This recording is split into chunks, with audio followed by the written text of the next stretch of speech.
दोस्तों, Donald Trump अपनी ही चाल में बुरी तरीके से फंस गए हैं। एक तरफ उन्होंने सीज फायर की मांग की थी, लेकिन सीज फायर की मांग के बाद ये युद्ध और भी ज्यादा भीषण रूप लेता हुआ दिखाई दे रहा है। ईरान ने ताबड़तोड़ हमले कर दिए हैं, लेकिन डोनाल्ड ट्रंप ने आखिर ये चाल चली क्यों है, क्या कुछ हुआ है, सब जानेंगे। हमारे साथ भरत जी हैं। भरत जी, डोनाल्ड ट्रंप एक तरफ सीज फायर का ऐलान कर रहे थे, तो वही दूसरी तरफ अब हमले और ज्यादा बढ़ गए। देखिए, अपडेट्स बहुत बड़े बड़े निकल करके आ रहे हैं और जैसे जैसे सूरज ढल रहा है, भारत में जैसे जैसे सूरज ढल रहा है, वैसे वैसे खबरें और बड़ी होती चली जा रही हैं। सुबह हमने ये देखा कि डोनाल्ड ट्रंप की तरफ से कहा गया कि भाई सीज़ फायर होना चाहिए, और ईरान की तरफ से कहा गया कि सीज़ फायर हमारी तरफ से बिल्कुल भी नहीं है, हमने कोई बातचीत का प्रयास नहीं किया है। लेकिन अब कहानी उससे कहीं आगे बढ़ गई है। अब कहानी कहाँ पर आ गई है? सबसे पहले आज की सबसे बड़ी अपडेट आपके सामने स्क्रीन के ऊपर है। मोहम्मद बाघेर, जोल घदर, जोल घदर ये हैं। अब अली लारीजानी के बाद उनकी जगह पर नए सिक्योरिटी काउंसिल का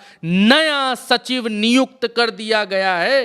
अली लारीजानी की जगह लेंगे मोहम्मद बाघेर जोल घदर, और ये जो आपके सामने शख्स दिखाई दे रहे हैं, ये अब से ईरान के नए सिक्योरिटी काउंसिल के सचिव होंगे। आज की सबसे बड़ी खबर आपके सामने स्क्रीन के ऊपर है।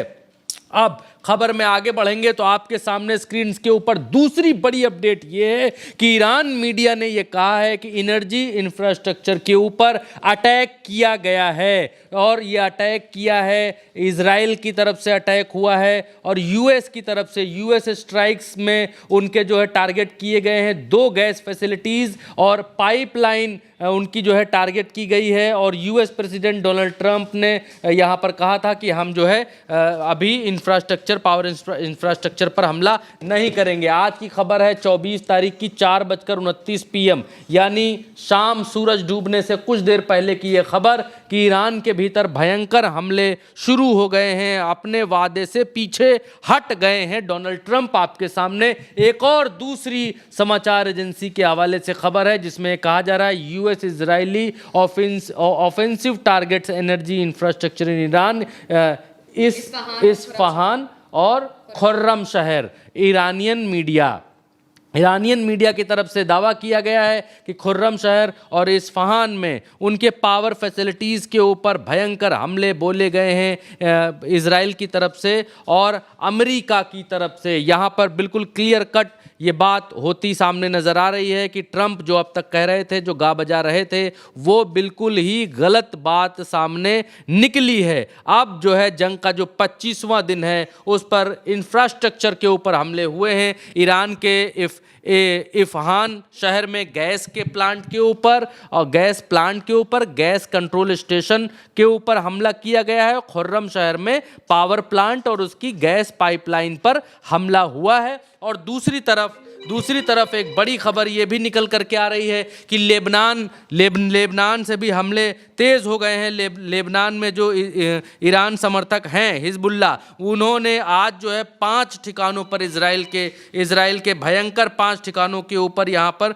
गोलीबारी की है, रॉकेट बरसाए हैं, सैनिकों की एक छावनी, रडार और तोप खाने को निशाना बनाया है। ये खबर निकल करके आ रही है। हिजबुल्लाह की तरफ से इजराइल के भीतर ये कार्रवाई की गई है। इसके अलावा खबरों में आगे बढ़ेंगे तो और खबर तेहरान टाइम्स के हवाले से आपकी स्क्रीन के ऊपर, तेहरान टाइम्स के हवाले से यह खबर है कि the US Israel launch missile from Kuwait towards the Islamic Republic Iran. Iran की तरफ यूएस इजराइल ने कुवैत से ये मिसाइलें लॉन्च की हैं ईरान की तरफ। ये यहाँ पर ईरान ये खबरें एक के बाद इसलिए दे रहा है महिमा जी, इसलिए बतला रहा है क्योंकि ट्रंप दुनिया के सामने ये बतला रहे हैं कि हम सीज फायर चाहते हैं, शांति के बहुत बड़े हम पुजारी हैं। ईरान ने कहा कि हम सीज फायर नहीं करेंगे जब तक हमारी शर्तों को आप नहीं मानेंगे। ट्रंप ने कहा कि हम 5 दिन तक कोई गोलीबारी नहीं करेंगे, लेकिन भयंकर गोलीबारी, भयंकर मिसाइल रॉकेट से हमले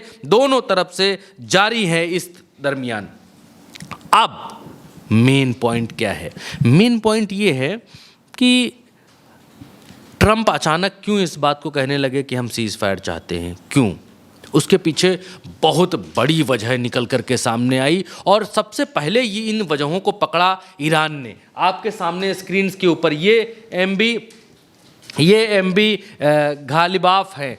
इन्हीं का नाम सबसे पहले सामने लाया गया वेस्टर्न मीडिया के, पश्चिमी मीडिया की तरफ से, कि ये एमबी गलीबाफ हैं, ये जो हैं ये स्पीकर हैं इनकी ईरान की पार्लियामेंट के, और इन्हीं से ट्रंप बैक चैनल बातचीत कर रहे हैं। और फिर इन्होंने मना किया, इन्होंने कहा कि no negotiations have held with the US and fake news is used to manipulate the financial and oil markets. Financial और ऑयल मार्केट को मैनिपुलेट करने के लिए इस तरीके के र्यूमर्स और फेक न्यूज़ फैलाया जा रहा है, which the US and Israel are trapped. ये उनका जाल है। इन्होंने सबसे पहले इस बात को पकड़ा। हालांकि लोगों ने यहाँ पर इनकी इस बात को सीरियस नहीं लिया। उसके बाद अब सामने चीज़ें निकल करके आ रही हैं। सामने क्या निकल करके आ रहा है कि डोनाल्ड ट्रंप ने जैसे ही इस बात को कहा कि हम सीज़ फायर का ऐलान करते हैं, हम सीज़ फायर चाहते हैं, अमेरिका में बाज़ार डूब रहे थे, धड़ाम हो रहे थे, गिर रहे थे, तेल की कीमतें ऊपर जा रही थी। अभी मैं ऑथेंटिक डेटा आपके सामने बतलाता हूँ, निकाल करके लाया हूँ। ट्रंप की जेब खाली हो रही थी। ट्रंप के ऊपर, ट्रंप की जेब का कहने का मतलब है अमेरिका का जो खजाना है वो खाली होने लग गया था इस जबरन थोपे गए ईरान के ऊपर युद्ध के। अमेरिका ने समझा था कि हमको बहुत फ़ायदा होगा, लोग वेनेजुएला से तेल खरीदेंगे, लेकिन इतना बड़ा हाहाकार मच जाएगा, स्ट्रेट ऑफ हॉर्मुज बंद हो जाएगा, ये नहीं सोचा था। अब क्या हुआ? अब ये हुआ, अपने ही जाल में कैसे ट्रंप फंस गया। अब ट्रंप ने क्या किया? ट्रंप ने ये जो पूरा रायता फैलाया है, पूरा जो जाल रचा है, क्यों रचा है? डोनाल्ड ट्रंप के बयान के बाद शेयर बाजारों में अमेरिका के तेजी आनी शुरू हुई। कौन सा बयान? कि हम 5 दिन तक हमला नहीं करेंगे, हम शांति चाहते हैं, हम अब युद्ध बंद करना चाहते हैं। इस बयान के बाद शेयर बाजारों में, जो शेयर बाजार लौट रहे थे अमेरिका के, उन शेयर बाजारों में तेजी आनी शुरू हुई। बयान के बाद ब्रेंट क्रूड की कीमत 13% की गिरावट आई। यानी जो क्रूड ऑयल भाग रहा था ऊपर, जिसके दाम ऊपर जा रहे थे, उनमें 13% की गिरावट आई है और लगभग $96 प्रति बैरल पर आ गया है, जो कि $100 पे पहुंच गया था। लंदन के FTSE सूचकांक में अब 0.5% की वृद्धि हुई है, जबकि इससे पहले इसमें 2% से अधिक की गिरावट आई थी। गैस की कीमतें 159 पेंस प्रति थर्म से गिरकर लगभग 139 पेंस प्रति थर्म आ गई हैं। ट्रंप ने पत्रकारों से बातचीत में ये कहा कि अगर ईरान के साथ समझौता हो जाता है तो तेल के दाम और तेजी से नीचे आएंगे। अब ट्रंप को ये लगने लग गया कि ईरान से दुश्मनी करने के बाद मार्केट क्रैश होने वाला है, उनके यहाँ मार्केट धड़ाम होने वाला है। मार्केट को संभालने के लिए, मार्केट को जिंदा, क्योंकि ट्रंप मार्केट की भाषा बहुत अच्छी तरीके से समझते हैं, वो वहीं से निकल करके आए, तो ट्रंप ने मार्केट को अप करने के लिए ईरान से, क्योंकि इससे पहले 3, 4, 5 बार बयान बदले, जो अमेरिकी पत्रकारों को ही समझ में नहीं आ रहा है। बीबीसी पर छापा गया, बीबीसी का जो लेख है वो मैं आपको उसके हवाले से पढ़ करके बताता हूँ। बीबीसी ने कहा कि ईरान के खिलाफ अमेरिका का युद्ध समाप्ति की ओर है, लेकिन शनिवार रात तक, ये ट्रंप ने कहा, शुक्रवार को ट्रंप ने कहा कि ईरान के खिलाफ अमेरिका का युद्ध समाप्ति की ओर है। एक दिन में कितने बयान बदले ट्रंप ने? पहला बयान उन्होंने कहा शुक्रवार को कि ईरान के खिलाफ अमेरिका का युद्ध समाप्ति की ओर है, लेकिन शनिवार रात तक उन्होंने कहा कि 48 घंटे की डेडलाइन मैं दे रहा हूं, स्ट्रेट ऑफ हॉर्मुज को खोल दें, वरना अमेरिका नए और तीखे हमले करेगा और इनके बड़े बड़े जो पावर प्लांट्स हैं उन पर, सबसे बड़े पावर प्लांट पर सबसे पहले हमला करेगा। फिर अगले दिन वो गोल्फ खेलने चले गए और दोपहर में फ्लोरिडा स्थित अपने मारे लागो रिजॉर्ट में वो रहे, और सोमवार सुबह जब ग्लोबल शेयर मार्केट में उन्होंने गिरावट देखी, भयंकर जूझता हुआ देखा, तो उन्होंने कहा कि ईरान अमेरिका के साथ रचनात्मक बातचीत कर रहा है। इसके बाद वो मेफिस में टेनिस खेलने चले गए। उन्होंने एक भाषण दिया और म्यूजिक आइकॉन एल्विस प्रेस्ली के ऐतिहासिक घर ग्रेसलैंड का दौरा किया। इस बीच ईरान के ठिकानों पर अमेरिका और इजराइल के हवाई हमले जारी हैं। ईरान भी अमेरिकी बदलों और उनके मध्य पूर्व सहयोगियों पर हमले और ड्रोन हमले कर रहा है। हॉर्मुज अभी भी बंद है। तो शुक्रवार से लेकर सोमवार तक ट्रंप ने रोज नए नए बयान दिए हैं। कभी कहा है मार देंगे, कभी कहा है इतना मारेंगे, कभी कहा इतने घंटे में मारेंगे, और फिर वापस आकर सोमवार को कहा कि हमारी बातचीत इनके बहुत ही विशिष्ट व्यक्ति के साथ चल रही है। जिसके साथ चल रही है वो यहाँ के सुप्रीम लीडर नहीं है बल्कि कोई और नेता हैं। ये भी ट्रंप ने यहाँ कह करके बताया। अब उसके बाद यहाँ के लोगों ने इस बात, ट्रंप ने क्या क्या कहा वो भी मैं अभी आपको बताऊंगा, लेकिन ट्रंप की ये कोर चाल थी और उस चाल को ईरान, मैं सिर्फ दाद देता हूँ ईरानियन लोगों को इस बारे में कि ईरान हर उस चीज़ को सबसे पहले समझ जाता है जो चीज़ उसके दुश्मन देश द्वारा होने वाली होती है, बहुत पहले समझ जाते हैं। चाहे वो कूटनीति के स्तर पर हो, चाहे वो हथियारों के स्तर पर हो, चाहे वो होर्मुज से उन जहाज़ों को जाने देने की बात हो जो ट्रंप के साथ, जो देश नहीं है, ईरान कहता जो देश ट्रंप के साथ नहीं है उनके जहाज़ों को जाने देंगे। इससे दुनिया में ट्रंप की जो एकता वाली चीज़ थी वो फूट गई। ट्रंप के साथ अब कोई देश खड़ा नहीं हो रहा, क्योंकि अब देश कह रहे हैं कि जब हमारी इनकी दुश्मनी नहीं और ये भी हमारे साथ दुश्मनी निभा नहीं रहे हैं तो फिर हम ट्रंप के साथ क्यों खड़े हों, फर्जी में हम पड़ी लकड़ी क्यों लें। अब पता चला उसके पास 4000 किलोमीटर तक मारने वाली मिसाइल है, अब वो हमारे ऊपर मार दे फर्जी, गुस्सा जाए, तो फिर हम उससे क्यों इस युद्ध में, जब ये युद्ध हमारा नहीं है, जब इस युद्ध को लड़ा मानवता के लिए नहीं जा रहा है, तो फिर हम इस युद्ध में भाग क्यों लें, ये अब बाकी के देश कह रहे हैं। अच्छा, ट्रंप ने क्या कहा वो भी अगर मेरे पास है तो मैं एक बार की आपको निकाल कर दिखला दूंगा कि ट्रंप ने एक लंबा चौड़ा बयान जारी किया। ट्रंप ने कहा कि वो और क्या क्या करने वाले हैं, कैसे कैसे करने वाले हैं, वो एक लंबी चौड़ी उन्होंने अपना जो वो दिया था, क्या बोलते हैं, इंटरव्यू दिया था। उस इंटरव्यू का एक हिस्सा, एक चंक मैं आपको सुनाना चाहता हूँ। वो चंक मैं लेकर के आया हूँ भाई, मैं आपको दिखलाऊंगा। हाँ, तो ट्रंप ने जो पूरी बातचीत की उस बातचीत को मैं पढ़ करके सुनाना चाहता हूँ। 1 मिनट का वक्त लगेगा, सुन करके जाइएगा। ईरान के बिजली ढांचे को तबाह करने के 48 घंटे की डेडलाइन से पीछे हटने के बाद ट्रंप ने पत्रकारों से बातचीत में संकेत दिया कि ईरान के एक शीर्ष व्यक्ति से अमेरिका की बातचीत हो रही है। शीर्ष व्यक्ति कौन? ये MF गालिबाफ, इनकी बात ये कर रहे हैं कि संकेत दिया कि उनके साथ बातचीत हो रही है। फ्लोरिडा के पाम बीच में डोनाल्ड ट्रंप ने अपने विमान में बैठने से पहले पत्रकारों से बात करते हुए कहा कि वो ईरान चाह रहा है कि समझौता हो, हम भी समझौता करना चाहते हैं, आज हम शायद फ़ोन पर बात करेंगे। ट्रंप ने आगे कहा कि अगर सब ठीक रहा तो हम इसे सुलझा लेंगे, नहीं तो हम बस लगातार बम बरसाते रहेंगे।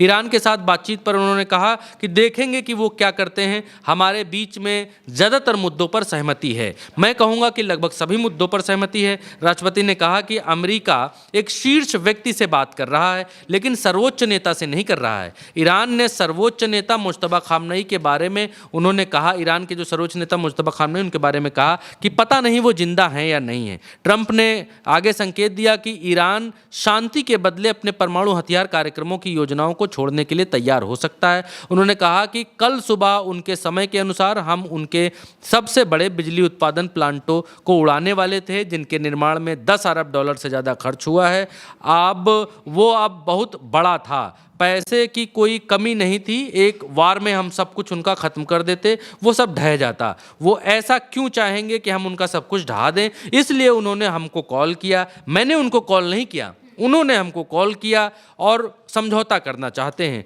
ट्रंप ने कहा कि हम समझौता करने के लिए पूरी तरह तैयार हैं, ये एक अच्छा समझौता होना चाहिए और इसमें आगे कोई युद्ध नहीं होना चाहिए, कोई परमाणु हथियार नहीं होना चाहिए। वो अब परमाणु हथियार नहीं रखेंगे, वो इस बात पर सहमत हो रहे हैं। अगर उनमें से कुछ भी होता है तो कोई समझौता, ये ट्रंप ने पूरा अपना बयान दिया जिसको मैंने पढ़ करके बताया। और फिर इसके बाद शुरू हुई पैसों के खेल वाली लड़ाई। इन्होंने अपने जो सेंसेक्स है उसको अप करने के लिए बयान दिए। इनके यहाँ मीडिया में सब सूट किया, इनके मार्केट को सूट किया कि भाई अब तो युद्ध खत्म होने वाला है, अब तो कोई किल्लत रहेगी नहीं। बाजार डाउन हुआ, जो बाजार अप हो रहा था, मतलब महंगाई जो अप हो रही थी वो डाउन हुई, सेंसेक्स ऊपर चढ़ गया। अब उसके बाद ईरान समझ गया कि ये मसला क्यों है, हमने आपको दिखाया। अब उसके बाद शुरू होता है असली मामला। ईरान ने फिर से शुरू किया वही मामला, क्योंकि ईरान के ऊपर लगातार बम बरस रहे थे। ट्रंप सिर्फ मुंह से कह रहे थे कि हम समझौता करना चाहते हैं, और दुनिया में बूम बन रहा था, मार्केट में बूम बन रहा था, लेकिन ईरान के ऊपर मिसाइलें या बम गिरना कम नहीं हुए थे। ईरान थोड़ा सा रुक करके ईरान ने फिर से चालू किया मिसाइल बरसाना। अब आपके सामने तस्वीर है, ये अभी शाम की तस्वीर है। मिसाइल स्ट्रक्ड बिल्डिंग नंबर 11, ये है, ये लुइस मार्शल स्ट्रीट है इन तेल Aviv, which is facility belonging the Israel security institution. Israel की जो सिक्योरिटी वाला मसला है, उनकी ये कोई बिल्डिंग थी जिसके ऊपर यहाँ हमला किया ईरान ने, और ईरान जबरदस्त हमला किया। तस्वीरें आपके सामने। और उसके बाद तेहरान टाइम्स की हवाले से यह खबर है कि missile pass through 2 Israeli interceptor to the hit target. Israel के जो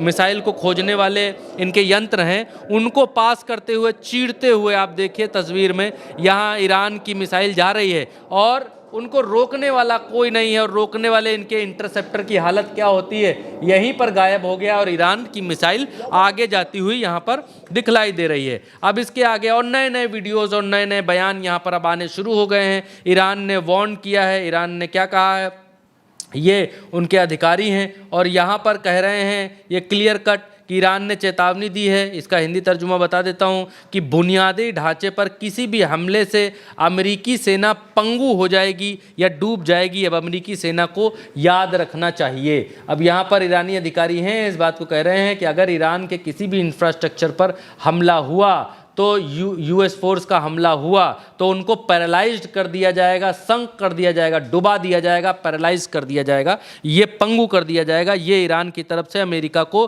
स्पष्ट संकेत हैं। और दूसरी तरफ तेहरान टाइम्स के हवाले से ये दावा किया गया कि कुवैत की तरफ से जब मिसाइलें चलाई गईं और उसके बाद ईरान ने जो रिटेलिएट किया, जो ईरान ने भयंकर हमले बोले, उसके बाद कुवैत में अंधेरा कर दिया गया है, लाइट कट है, बिजली ऑफ है, ये यहाँ पर दिखला रहे हैं। तो अमेरिका की, यूएस की और ट्रंप की जो चाल थी, वो चाल ये थी कि किसी भी तरीके से टाइम बाय किया जाए, टाइम खरीदा जाए, उस दौरान अपनी आर्थिक स्थितियों को थोड़ा पटरी पर लाया जाए और ये कहा जाए कि भाई ईरान समझौता चाहता है। और अगर ईरान, ट्रंप ये आला लगाकर भी देखना चाहते थे कि अगर ईरानियन के पास मिसाइलें कम हो गई हैं, कमज़ोर हो रहे हैं, बारूद कम हो गया है, तो हमारे इस ऑफ़र को वो आसानी से स्वीकार कर लेंगे। ट्रंप ये आला लगाना भी हुआ, इन्होंने आला भी लगाया, लेकिन ईरान किसी भी तरीके से सहमत नहीं है। तो ट्रंप की जो ये चाल थी, ट्रंप ने जो ये थर्मामीटर लगा करके देखने की कोशिश की थी कि क्या ईरान वाकई कमज़ोर हुआ है, क्योंकि दुश्मन अलग अलग तरीकों से दुश्मन की पावर को, शक्ति को भांपने की, पहचानने की कोशिश करता है। लेकिन इस दरमियान ईरान ने कई सारी मिसाइलें लॉन्च की और क्लियर कट कहा नो समझौता, जिससे ट्रंप अब अपने उसी जाल में फंस गए हैं दुनिया के सामने, जिसमें वो हीरो बनने चले थे और ये बतलाने चले थे कि हम समझौता चाहते हैं, ईरान समझौता नहीं चाह रहा है। और ईरान शुरू से बिल्कुल क्लियर कट है कि जानी तुमको भागने हम नहीं देंगे यहाँ से, तुम युद्ध करने आए थे, युद्ध तभी खत्म होगा जब ईरान की शर्तें मानी जाएंगी। तो ट्रंप अब अपने उसी जाल में धीरे धीरे फंसते नजर आ रहे हैं। 3 दिन में 4 बयान बदले कि मारेंगे, नहीं मारेंगे, समझौता करेंगे। अब क्या होता है कि ईरान ने अब रौद्र रूप अपना लिया है और आज जो मिसाइलें लॉन्च हो रही हैं, अभी इसका एक अपडेट और लेकर के हम आपके सामने आएंगे, क्योंकि इतने भीषण हमले, वीडियो बहुत लंबा हो रहा था तो अभी रोकना पड़ रहा है। बहुत भीषण हमले किए हैं। उस भीषण हमले का अगला वीडियो हम जस्ट तुरंत लेकर के आएंगे। अभी इस वीडियो के बाद अगला वीडियो वही पड़ेगा। बिल्कुल, यानी कि ईरान अमेरिका की, डोनाल्ड ट्रंप की चाल को पहले ही समझ चुका था और इसी वजह से ये लगातार हमले होते हुए दिखाई दे रहे हैं। ईरान साफ तौर से कह चुका है कि अगर नेगोशिएशंस होंगे, सीज फायर होगा, तो सिर्फ और सिर्फ हमारी शर्त पर होगा, आपके लिए यहाँ पर कुछ भी नहीं है। फिलहाल के लिए मेरे साथ इस खबर में इतना ही। आप देखते रहिए उल्टा चश्मा यूसी।